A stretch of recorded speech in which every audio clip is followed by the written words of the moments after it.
టీకేఎంపేట revenue సదస్సులో Gangadhara Nellore MLA V M Thomas పాల్గొన్నారు. ఈ సందర్భంగా ఎమ్మెల్యే మాట్లాడుతూ ఎక్కువ శాతం సమస్యలు రెవెన్యూ పరమైన వస్తున్నాయని, అందువల్ల రెవెన్యూ సదస్సులు ప్రత్యేకంగా నిర్వహించి రెవెన్యూ సమస్యలను త్వరగా పరిష్కారం అయ్యేలాగా అధికారులు రైతులు సహకరించి సమస్యలు త్వరితగిన పరిష్కారం అయ్యేలా చూడాలని అధికారులను కోరారు. ఈ సందర్భంగా రెవెన్యూ సదస్సుల అధికారులు రైతులు పాల్గొన్నారు. 80 నుంచి 85 రెవెన్యూ పైన వచ్చినాయి.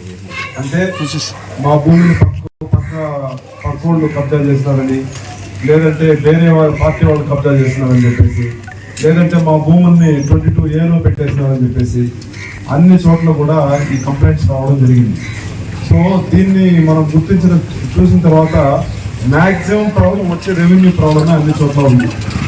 అందుకోసం మన ముఖ్యమంత్రి గారు, ఉప ముఖ్యమంత్రి గారు రెవెన్యూ సదస్సుని పెట్టి ప్రతి పంచాయతీలో, ప్రతి నియోజకవర్గంలో పెట్టి అక్కడక్కడ ఉండే ప్రాబ్లమ్స్ అన్నీ కూడా సాల్వ్ చేయాలని చెప్పేసి దీనికి రెవెన్యూ సదస్సు అని టైటిల్ ఇచ్చి డిసెంబర్ 6 నుంచి జనవరి 6వ తేదీ వరకు అన్ని రాష్ట్రం మొత్తం అన్ని చోట్ల కూడా పెట్టాలని చెప్పేసి రాష్ట్ర ప్రభుత్వం, ముఖ్యమంత్రి గారు, ఉప ముఖ్యమంత్రి గారు దీన్ని ఒక జీవో ఆర్డర్ ఇచ్చారు.